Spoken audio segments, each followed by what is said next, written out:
At the upper left part of your screen, you'll see an XTrader Pro toolbar. Below that is a market grid, and below that are 7 different MD Trader windows. These are all part of the XTrader Pro application.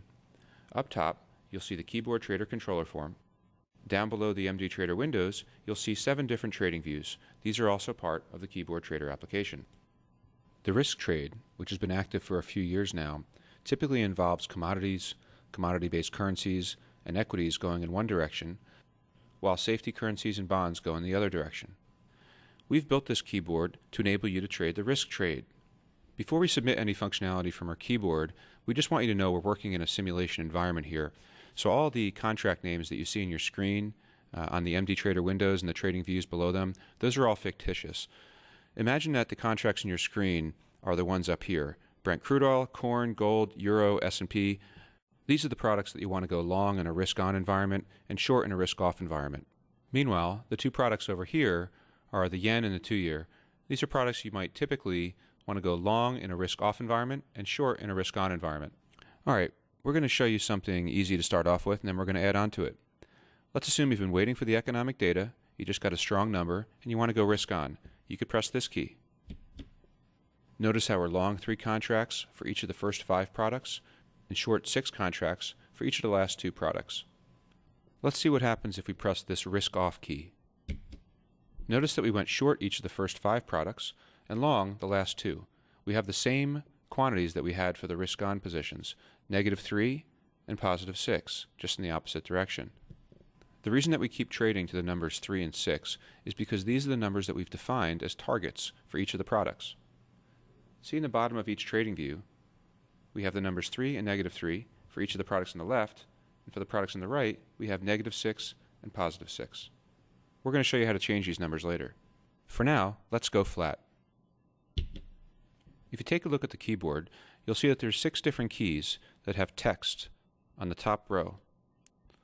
Meanwhile, for each of these keys, there's another key below it which has no text on it. The ones that have text on them use market orders. The ones that don't use limit orders. They buy or sell on the inside bid or offer. Let's trade to our risk-on positions but using limit orders. See how this put bids in for the first 5 products and offers for the last 2. If we wanted to move our orders away from the market, we could press this key.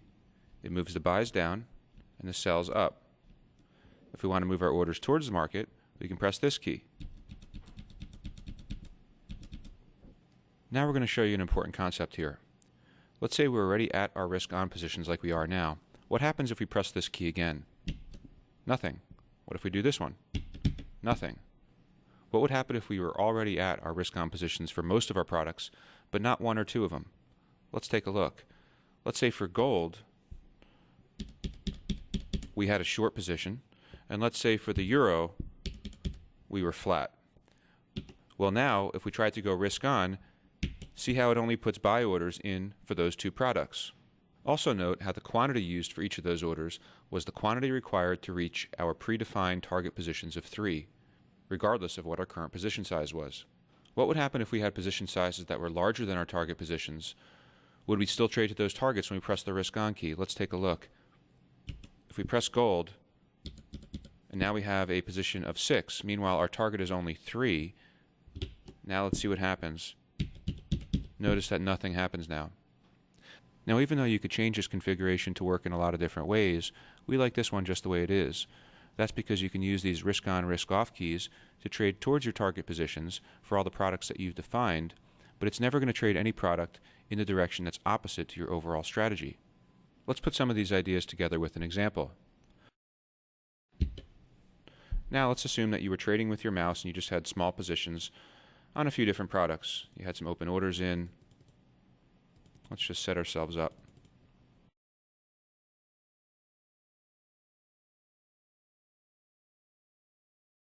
Okay, now let's assume that the Federal Reserve makes some kind of announcement that's contrary to what everyone was thinking, and you know it's going to take the market by surprise. And the announcement is that they're not going to print money anymore. Well, instead of having to worry about where you have positions that are contrary to what you want to have, you could just press one key to go risk off. Now watch when we press this, it's actually going to cancel all of our open orders and trade to these predefined risk off positions. We're now going to show you what these keys do. These are basket orders. So let's say you've already reached your target positions on the risk off side and you want to take a larger position. You could press this key to send a market order to add whatever default quantity you've assigned on the bottom of your trading views, which is shown right here for each product. Let's do a limit order to do another one. You can just fill them again with your towards key. Now you could also use these basket orders to go in the opposite direction. You don't have to already be at your target positions for these basket orders to work. You can use them anytime. Now let's try to liquidate. If we press this key, it's going to execute one contract for every product we had a position in to help us scale towards our target position. In this case, our target position is 0 for every product. You can see that from the trading views. Each of them say 0 in the middle. If we were to press this key, it's going to cancel our open orders and put in an order to trade to our target position for every product on the inside bid or offer.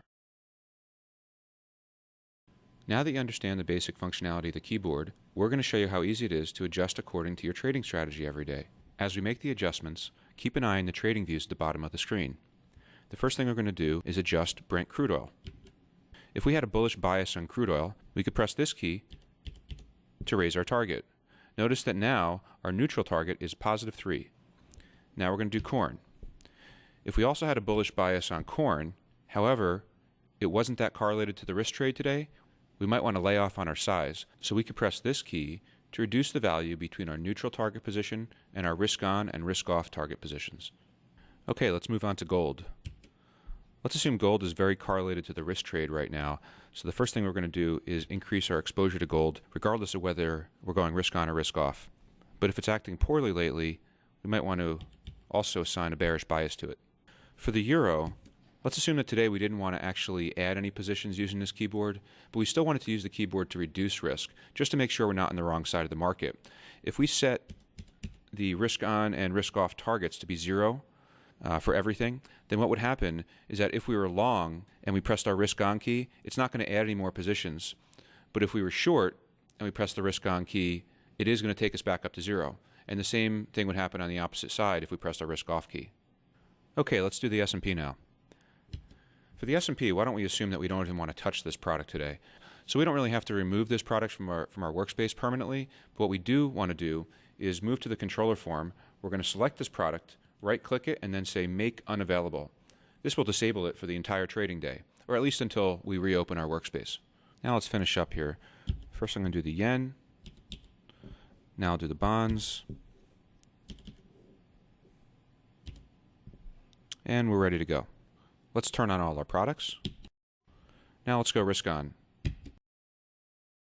Now let's go risk off. Now let's assume that we had a stronger risk off position. Maybe we're working some more open orders here. I'm going to put in some manual orders here with my mouse. Let's assume we were short the euro. Let's also put in some orders and a position on the S&P. Okay, so in this situation, what's going to happen if we press risk on? Pay close attention to the euro and the S&P.